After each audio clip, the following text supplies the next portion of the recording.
이게 내용이요, 그냥 이렇게 쭉 읽으면 이게 도대체 무슨 말이야 이런 생각이 들 텐데, 사실 하는 말은 그렇게 어려운 말이 아닙니다. 제가 이제 뭐 뒤에 가서 조금 더 그렇게 얘기를 하겠지만, 이제 말씀을 준비하면서 제가 이런 생각을 했어요. 저는 종종 예수님을 왜 믿을까라는 이런 질문을 합니다. 저 스스로에게도 그렇고, 예수님을 믿는다 고백하는 그리스도인이라 고백하는 이 사람들에게도 이 예수를 왜 믿을까 이런 생각을 합니다. 여러분, 예수님을 왜 믿으십니까? 예수님을 믿어서 좋은 게 무엇입니까? 예수님을 믿는다고 병에 걸리지 않거나, 예수님을 믿는다고 삶의 고단함이 사라지지 않습니다. 예수님을 믿는다고 해서 늘 마음에 평안함만 이렇게 있는 것도 아닙니다. 예수님을 믿는 사람이나 믿지 않는 사람이나 자식 걱정하죠. 돈 걱정하면서 삽니다. 건강 걱정도 하면서 살죠. 이런 걱정들 다 하면서 삽니다. 믿는 사람이나 믿지 않는 사람이나 똑같죠.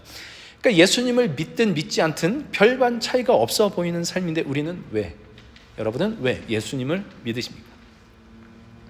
한번 생각을 해보시고요. 지금 우리가 고린도전서를 쭉 읽어보고 있습니다.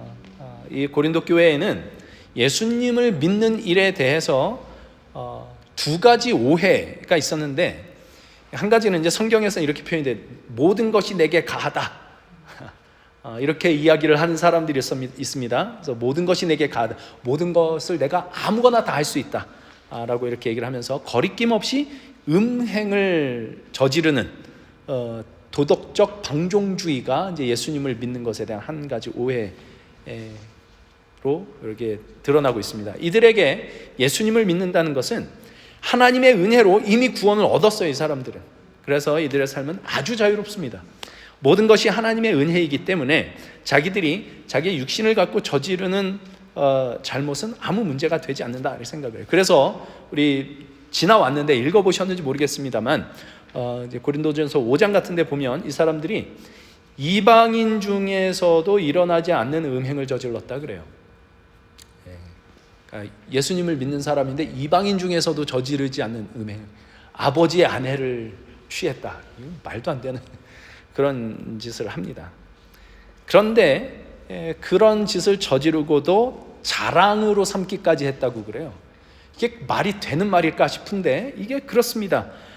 자기들이 그렇게 거리낌 없이 음행을 할 수 있는 이유는 영적 은혜를 깊이 깨달았기 때문이다라는 자랑으로 가는, 말도 안 되는 소리를 하고 있는 거죠. 이게 예수 믿는 한 가지 오해가 있었습니다. 또 다른 오해는 예수님을 믿는다는 것은 금욕적인 생활을 하는 것이다 라는 오해가 있었습니다. 오늘 우리가 생명의 삶 묵상 순서를 따라서 7장 24절 이하를 읽었는데, 7장은 원래 이제 1절에 이렇게 시작을 해요. 너희가 쓴 문제에 대하여 말하면 남자가 여자를 가까이 아니함이 좋으나, 이렇게 시작을 하거든요. 지금 여기 너희가 쓴 문제, 그러니까 이게 지금 고린도 교회에서 바울에게 글을 써서 뭐 질문을 던진 게 있었던 것 같아요. 그리고 그에 대해서 이제 답을 하는 게 이제 7장에서 이렇게 쭉 나오고 있는 거예요. 근데 여기 그러니까 너희가 쓴 문제에 대하여 말하면 남자가 여자를 가까이 아니함이 좋으나 이렇게 얘기를 하고 있는데, 그러니까 그때 고린도 교회 안에 있는 어떤 무리가 이런 주장을 하는 겁니다. 남자는 여자를 가까이 아니하는 것이 좋은 것이다, 이런 주장을 한 거예요. 그러니까 이런 주장은 어디부터 나온 거냐면, 육체의 즐거움, 육체의 쾌락은 억제해야 되는 것이다. 이걸 억제해야 더 신령해지고 거룩해질 수 있다라는 생각으로부터 이렇게 나와서, 결혼을 한 부부 사이에서도 어떤 성관계를 맺어서는 안 된다라고까지 이렇게, 그러니까 육체의 쾌락을 추구해서는 안 된다라고 이제 이런 주장이 있었던 거예요. 그러니까 예수님을 믿으면 음행을 거리낌 없이 저질러도 괜찮은 것이다 라는 오해가 이제 한 가지가 있었고, 지금 말씀드린 것처럼 예수님을 믿으면 육체의 쾌락을 금해야 된다, 부부 사이의 성관계까지도 이렇게 악한 것으로 보고 육체의 쾌락을 금해야 한다는 주장, 이 두 가지 오해가 고린도 교회에 있었다라는 것을 우리가 이제 고린도 전서를 읽다 보면 확인할 수 있습니다. 그러니까 방종, 아무렇게나 살아도 괜찮아, 은혜 받았으니까 아무렇게나 살아도 괜찮다는 방종, 그리고 은혜 받았으면, 하나님 예수님을 믿었으면 금욕적으로 내 육체 쾌락을 위해 살아서는 안 된다는 금욕적으로 살아가는 이 두 가지 오해가 있었는데 이 두 가지는 완전히 다른 것 같지 않습니까?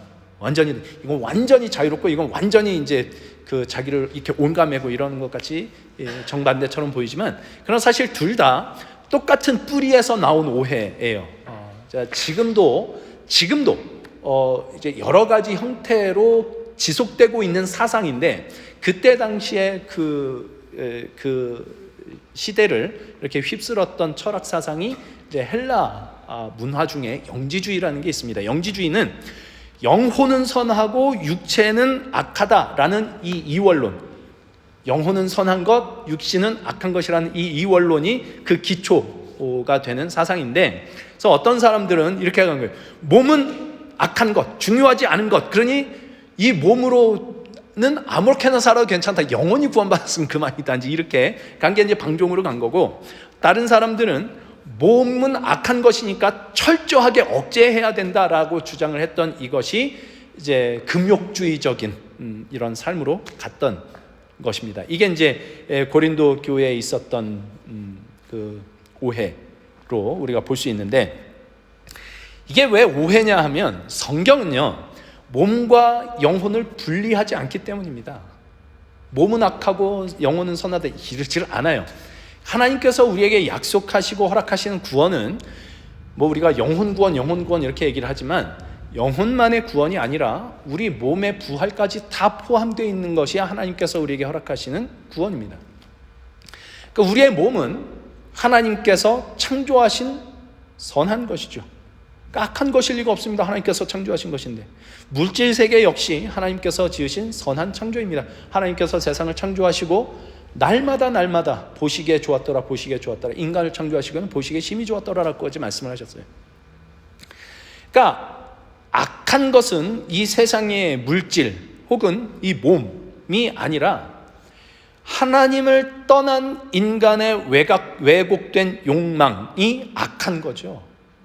몸이 악한 게 아닙니다. 물질이 악한 게 아닙니다.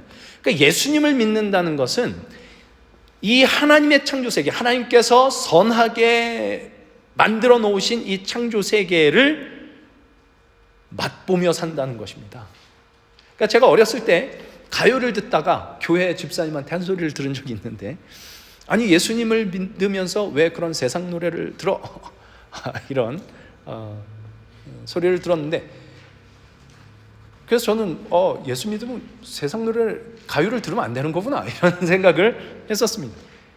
그러나 성경을 보니까 그렇지 않더라고요. 음악은 좋은 겁니다. 하나님이 주신 귀한 선물입니다. 물론 우리가 찬양 열심히 듣고 찬양 부르고 그 찬양 속에서 은혜 받고 하는 일도 있어야겠지만, 좋은 선율, 좋은 멜로디, 좋은 목소리로 들려지는 이런 음악들은 그 자체로 하나님께서 주신 선물인 줄로 알고 우리가 기쁨으로 즐길 줄 알아야 됩니다. 이거 꼭 기억해야 됩니다. 디모데전서 4장 4절, 하나님께서 지으신 모든 것이 선함에 감사함으로 받으면 버릴 것이 없다 그럽니다. 이거 꼭 기억해야 됩니다. 음악, 미술, 드라마, 영화, 하나님이 허락하신 선하신 선물들로 우리가 받고 감사함으로 받아 즐기고 주 안에서 그렇게 즐기면 됩니다. 물론 인간은 하나님께서 완벽하게 선하게 창조하신 그 창조 세계 속에서 범죄했던 게 인간입니다. 그러나 하나님의 선하신 창조 속에서 인간이 죄를 범했다고 해서 하나님께서 지으신 것이 악한 것이 되지는 않습니다.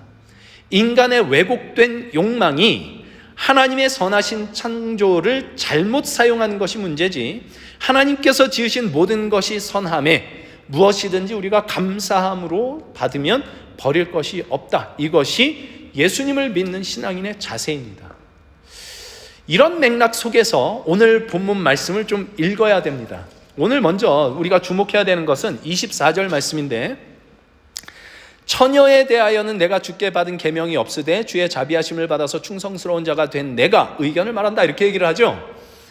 우리는 성경 말씀을 어떤 식으로 사용하기 일쑤냐면 백과사전 혹은 이렇게 법전 이렇게 사용할 때가 참 많습니다.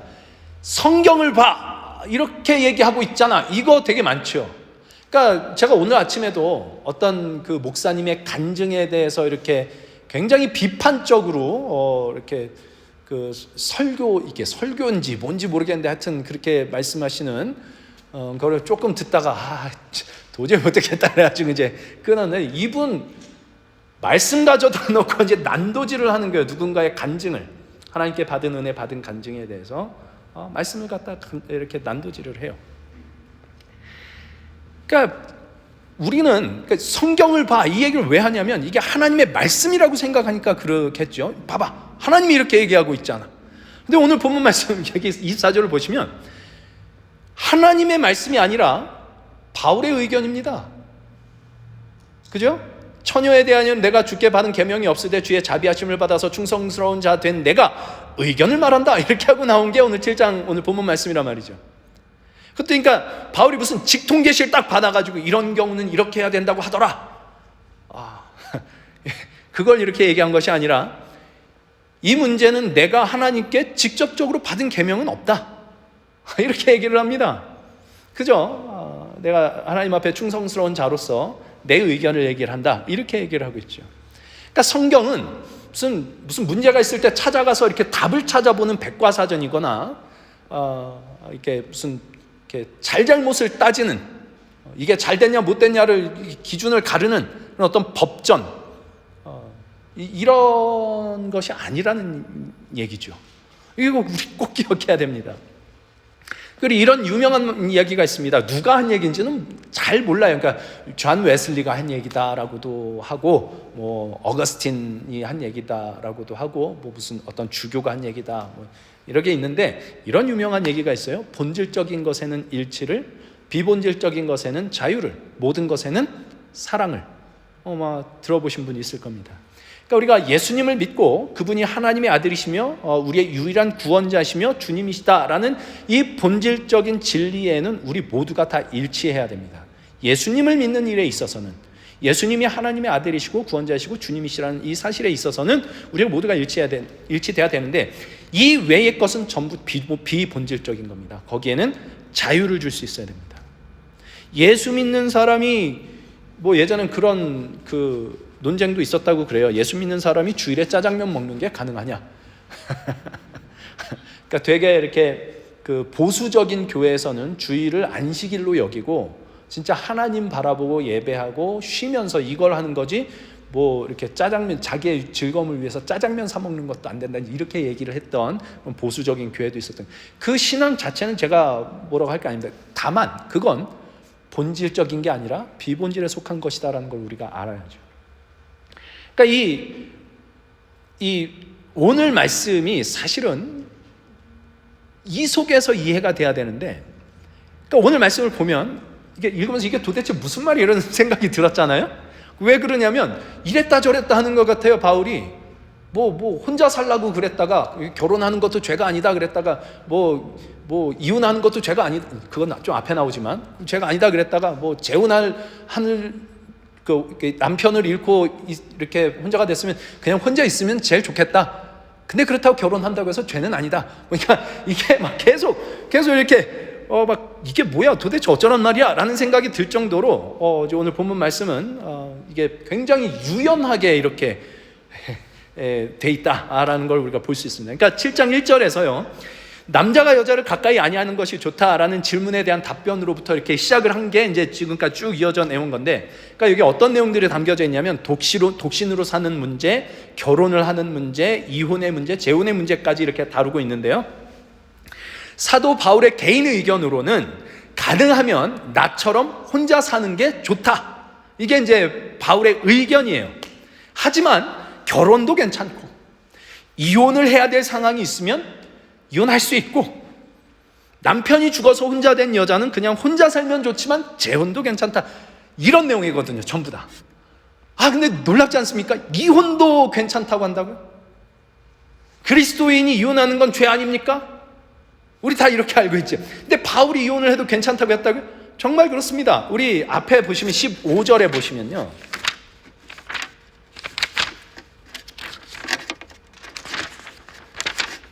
어디 갔어? 15절에 혹 믿지 아니하는 자가 갈리거든 갈리게 하라. 형제나 자매나 이런 일에 구애될 것이 없느냐 이래요. 그러니까 갈리거든 갈리게 하라. 이게 무슨 뜻이냐면 갈라져도 괜찮다 이런 얘기입니다. 갈라져야 될 일 있으면 갈라져라. 형제나 자매나 이런 일에 구애될 것이 없답니다. 그리스도인이 독신으로 사느냐, 결혼을 하느냐, 이혼을 하느냐, 재혼을 하느냐 이런 문제들은 전부 다 비본질적인 문제로 바울은 다루고 있는 겁니다. 사도 바울이 지금 그래도 내 의견은 독신으로 살면 좋겠다라고 하는 거는요, 이때 당시의 그리스도인들은 예수께서 다시 오실 날이 곧 자기들 죽기 전에 일어날 일이라고 생각을 했었어요. 세상 끝날이 금방 올 것이다. 우리가 죽기 전에 올 것이다. 그래서 26절에 보시면 임박한 환난으로 말미암아 이런 얘기가 있죠. 또 29절에 그때가 단축하여진 고로라는 표현이 나오는데, 이런 이야기들이 전부 다 이런 생각들, 그때 당시 사람들이 갖고 있었던 생각을 반영하고 있는 겁니다. 아, 주님 정말 곧 오신다, 임박했다, 곧 오신다, 이 생각을 갖고 있었거든요. 그러니 세상 끝이 다가왔는데, 주님 다시 오실 날 금방 왔는데 뭐 굳이 결혼해가지고 고생하려고 하냐, 혼자 사는 게 좋다, 혼자 살면서 주님 섬기는 일에 집중하는 게 나는 좋다고 생각한다, 이 얘기를 하는 게 이제 나는 너희들이 독신으로 살면 좋겠다라고 얘기를 하는 겁니다. 그러니까 이제 바울이 결혼도 안 해본 사람이 이걸 어떻게 알았는지 모르겠어요. 근데 주변 보면서 알았겠죠. 28절에 보면 그러나 장가가는 것도 죄 짓는 것이 아니요 처녀가 시집 가는 것도 죄 짓는 것이 아니로되 이런 일들은 육신의 고난이 있으리니 나는 너희를 아끼노라 그래요. 결혼하면 육신의 고난이 있다. 왜 그 고난을 사서 하려고 그러냐. 곧 주님 오실 건데. 이 얘기를 하고 있는 겁니다. 재밌지 않습니까? 성경이 거룩한 하나님의 말씀인데 우리 바울이 지금 이 얘기를 하고 있습니다. 그러니까 다 그런 식이죠. 그러니까 장가가는 것도 죄 짓는 것이 아니고 시집 가는 것도 죄 짓는 것이 아니다. 결혼하는 것도 잘하는, 이 38절에도 보면 결혼하는 것도 잘하거니와 결혼하지 아니하는 자는 더 잘하는 것이다. 뭐 이렇게 얘기를 해요. 그러니까 조금 앞으로 가서 19절 같은 데 보면 유대인들에게 있어서는 진짜 신앙적으로 굉장히 중요한 문제였던 할례에 대해서도 이제 이렇게 얘기를 합니다. 할례 받는 것도 아무것도 아니요 할례 받지 아니하는 것도 아무것도 아니다, 이렇게 얘기를 하죠. 그러니까 유대인들한테는 이거 굉장히 충격적인 이야기였을 겁니다. 할례는 본인들이 하나님의 백성 됐다는 그 증거로 이렇게 자기 몸에 행하는 어떤 예식이었거든요. 그러니까 이걸 안 했는데 이걸 해야 하나님의 백성이 된다고 생각을 하는, 이게 아무것도 아니라고? 굉장히 충격적인 얘기였을 거예요. 근데 바울은 이거를 할례든지 결혼이든지 이혼이든지 재혼이든지 이건 전부 다 구원의 본질을 결정하는 문제가 아니라 비본질에 속하는 문제다. 자유롭게 하면 된다. 이게 이제 바울의 의견이었습니다. 근데 우리는 이런 생각 들죠. 아니 그럼 사람이 의견 하나 낸 게 성경이 되었단 말이냐? 그렇습니다. 어떻게 사람의 의견이 성경이 될 수 있단 말이냐? 하나님의 말씀이 될 수 있단 말이냐? 그건 바울이 그냥 아무 기준도 없이 자기 생각을 말한 것이 아니라, 그러니까 아까 여기 25절에 나온 것처럼 처녀에 대하여는 내가 주께 받은 계명이 없으되 주의 자비하심을 받아서 충성스러운 자가 된, 충성스럽다는 것은 faithful하다는 거예요. 신실한 자가 되었다. 여기에는 믿음이 결부가 되어 있습니다. 믿는 자가 되어 있는 겁니다, 지금. 그러니까 충성스러운 자 된 내가 의견을 말한다고 그러죠. 그러니까 아무런 어떤 근거도 없이 그냥 내 생각엔 이게 좋은 것 같아, 이런 얘기를 하는 게 아니라 어떤 분명한 기준과 근거, 그러니까 하나님께로부터 구원을 얻은 이 신실한 하나님의 종으로서 어떤 분명한 기준과 근거를 가지고 이야기를 하는 거였고, 이 분명한 기준과 근거가 말하자면 성령의 영감을 받은 것이며 이것이 바로 하나님의 뜻이다라는 것으로 인정이 되었기 때문에 이제 성경에 기록이 된 것입니다. 그 기준, 그 근거가 명확하게 막 이렇게 이런 기준에 따라서 이렇게 한 거, 이런 얘기를 하진 않았지만 이 성경을 쭉 읽다 보면 이런 기준에서 이런 근거를 갖고 이야기를 하는 거구나를 알 수가 있는데, 이제 한 가지 볼 수 있는 게 39절이 이렇게 나와요. 아내는 그 남편이 살아있는 동안에 매여 있다가 남편이 죽으면 자유로워 자기 뜻대로 시집갈 것이나 주 안에서만 할 것이니라. 주 안에서만 할 것이니라. 그러니까 이 모든 비본질적인 문제에 대해서는 너희가 자유롭게 선택하고 결정을 내릴 수 있다라고 얘기를 하는데, 이걸 어떻게 해야 되느냐, 어떤 기준 속에서 해야 되느냐 하면 주 안에서만 할 것이니라. 하나가 이보는 자유의 기초가 되고 근거가 되는 겁니다. 그러니까 예수님을 믿고 예수님을 주로 고백하며 살아가는 일에서만 그 일에서 일치만 된다면 다른 모든 문제들, 다른 모든 비본질적인 문제들, 결혼하는 문제든지 이혼하는 문제든지 재혼하든지 독신으로 살든지 하는 문제들, 이 모든 것들은 자유롭게 너희가 결정을 할 수 있다라고 얘기를 합니다. 단 주 안에서 그렇게 해라. 왜? 우리는 예수님을 주로 고백하는 자니까 이렇게 얘기를 하는 겁니다. 그러니까 다른 방식으로도 이렇게 계속 표현이 돼요. 7장에 보면 예를 들어서 아까 이혼도 괜찮다 뭐 이런 얘기를 했었는데 15절에 다시 보시면 혹 믿지 아니하는 자는 갈리거든 갈리게 하라. 형제나 자매나 그런 일에 구애될 것이 없느니라 라고 말하고는 그 뒤에 이렇게 얘기를 합니다. 그러나 하나님은 화평 중에서 너희를 부르셨다 이렇게 얘기를 하죠. 그러니까 그냥 멋대로 야 내가 살다 보니까 마음에 안 들어, 아우 더 이상 못 살겠다, 그래서 나 이혼하고 싶다 이래서 이혼하는 게 아니고 하나님이 어떤 하나님이신지, 그런 결정을 내릴 때는 하나님이 어떤 하나님이신지, 화평 중에서 부르신 하나님의 뜻에 합당한 일인지 이걸 살피는 것이 우선이다 라고 얘기를 하는 겁니다. 그러니까 이게 주 안에서 그렇게 할 것이다 라고 하는 것과 같은 이야기죠. 17절, 20절, 24절 같은 데 보면 부르심을 받은 그대로 행하라 라는 말이 반복해서 나옵니다. 그러니까 부르심을 받은 그대로 행하라, 내 욕망을 따라 결정하는 게 아니고 내 마음에 안 드니까 이렇게 결정하는 거가 아니고 내가 부르심을 받은 자리, 누가 부르시게요? 하나님이 부르시잖아요. 우리 지난번에 시편 하면서 또 요나서 하면서 봤던 거, 우리를 던지신 자리, 우리를 부르신 자리가 우리가 지금 살고 있는 자리란 말이죠. 그러니까 너희가 지금 하나님으로부터 부르심을 받은 자리가 어딘가를 생각해라, 그리고 그 안에서 결정을 해라 라고 얘기를 하는 거죠. 그러니까 주 안에서 이렇게 해라 라는 말과 같은 말입니다. 이게 우리의 신앙입니다. 주 안에서 생각하고 주 안에서 고민하고 주 안에서 결정하는 겁니다. 그리고 이것은 오늘 본문 35절에서 내가 이것을 말하면 너희의 유익을 위함이 아니요 너희에게 올무를 놓으려 함이 제가 잘못 읽었죠 지금? 내가 이것을 말하면 너희의 유익을 위함이요 너희에게 올무를 놓으려 함이 아니다 이렇게 얘기를 합니다. 이건 우리의 유익을 위한 겁니다. 주 안에서 사는 것이 우리의 복입니다. 왜냐? 주 안에서는 모든 것이 선하고 모든 것이 우리에게 유익하기 때문입니다.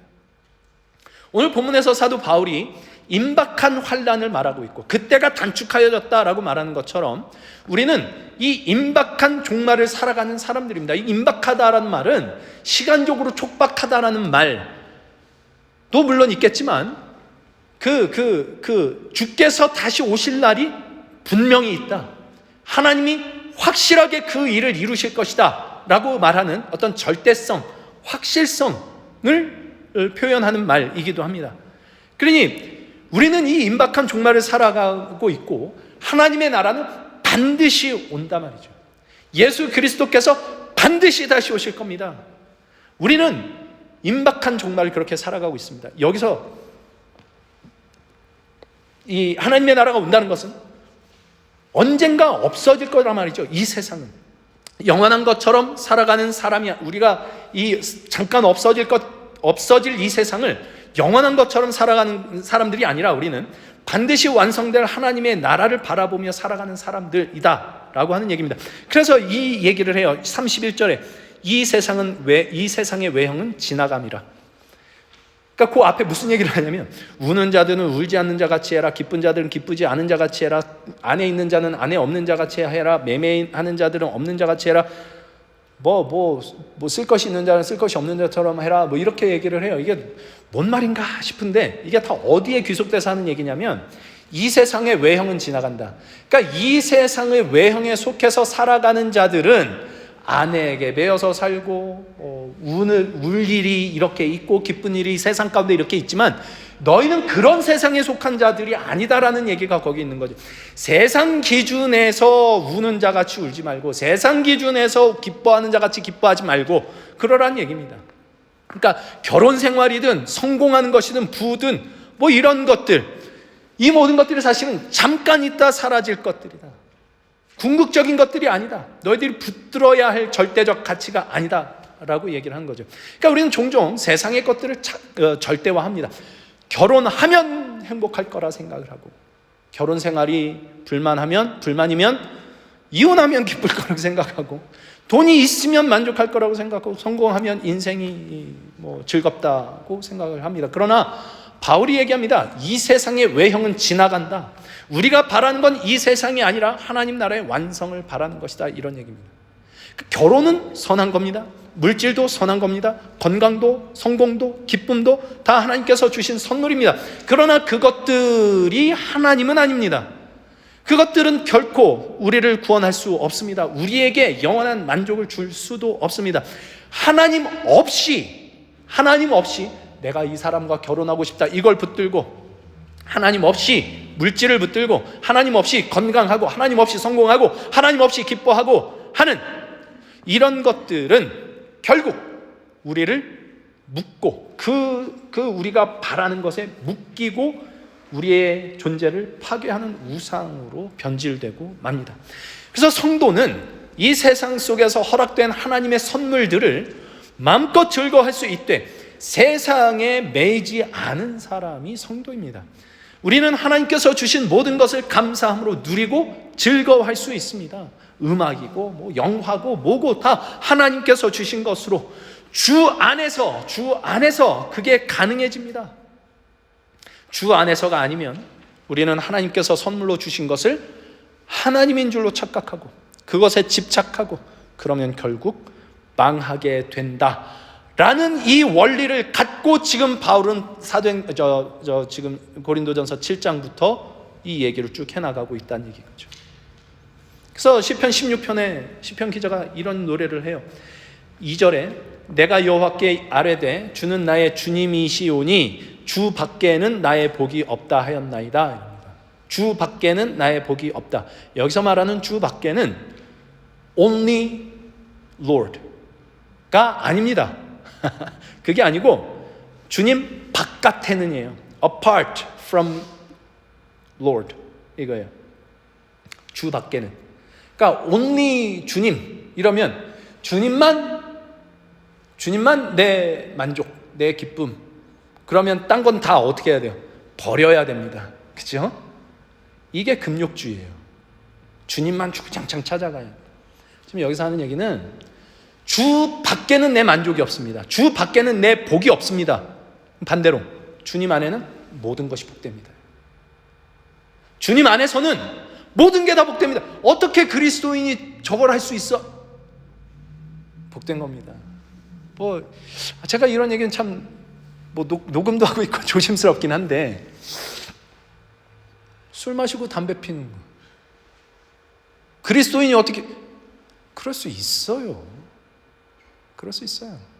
술, 담배가 담배는 나쁜 거다 사실, 그죠? 담배는 나빠요.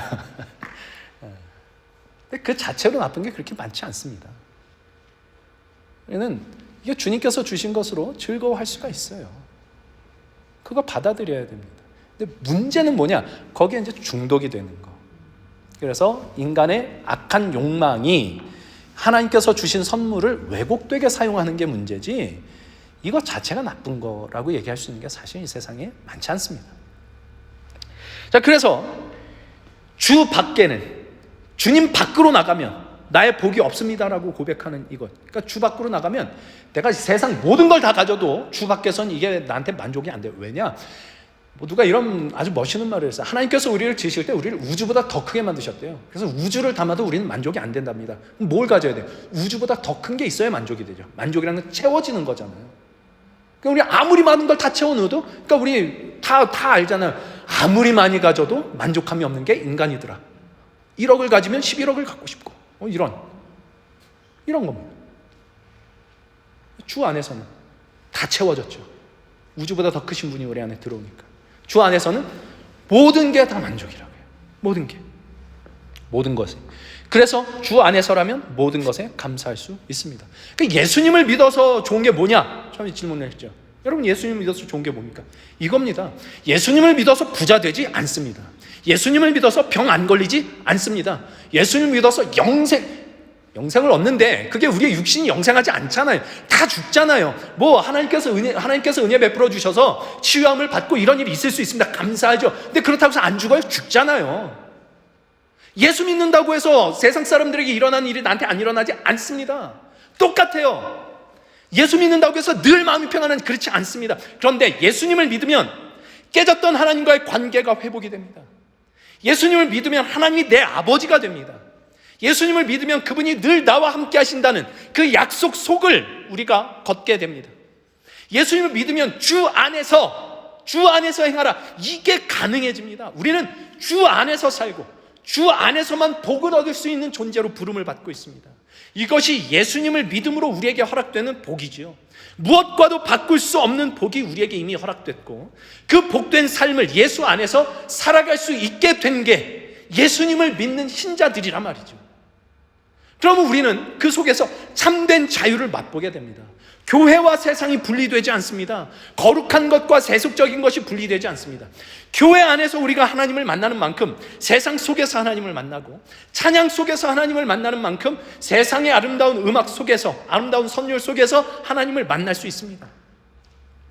세상의 즐거움이 하나님이 된 것처럼 세상의 것에 매이지 않고 하나님께서 주신 모든 것을 감사히 누리되, 그 하나님께서 주신 선물보다 그 모든 것을 선물로 주신 하나님을 더 사랑하는 존재로 서게 됩니다. 주 안에서 살아가는 사람의 복입니다. 사랑하는 성도 여러분, 예수님을 잘 믿어야 됩니다. 예수님만이 우리의 구원이고 주님이시고 생명이십니다. 그분 안에서라면 우리에게 허락된 모든 것에 자유가 임합니다. 주 안에서 하나님의 뜻을 구하며 내리는 결정이라면 우리는 두려움이 아니라, 이거 하나님 앞에서 잘못하는 거 아니에요, 이런 거 말고, 두려움이 아니라 자유 가운데 우리는 살아갈 수 있습니다. 주 안에서라면 삶이 조금 힘들어도 괜찮습니다. 주 안에서라면 조금 손해봐도 괜찮습니다. 아까 말씀드렸던 디모데전서 4장 4절 말씀을 꼭 기억할 수 있기를 바랍니다. 하나님께서 지으신 모든 것이 선함에 감사함으로 받으면 버릴 것이 없습니다. 우리가 주 안에서 그렇게 살아갈 수 있게 된 것, 이것이 예수님을 믿은 복입니다. 우리 주 예수 그리스도 안에서 이 복을 마음껏 누리며 살아갈 수 있는 저와 여러분이 될 수 있기를 우리 주님의 이름으로 소망합니다. 기도하겠습니다.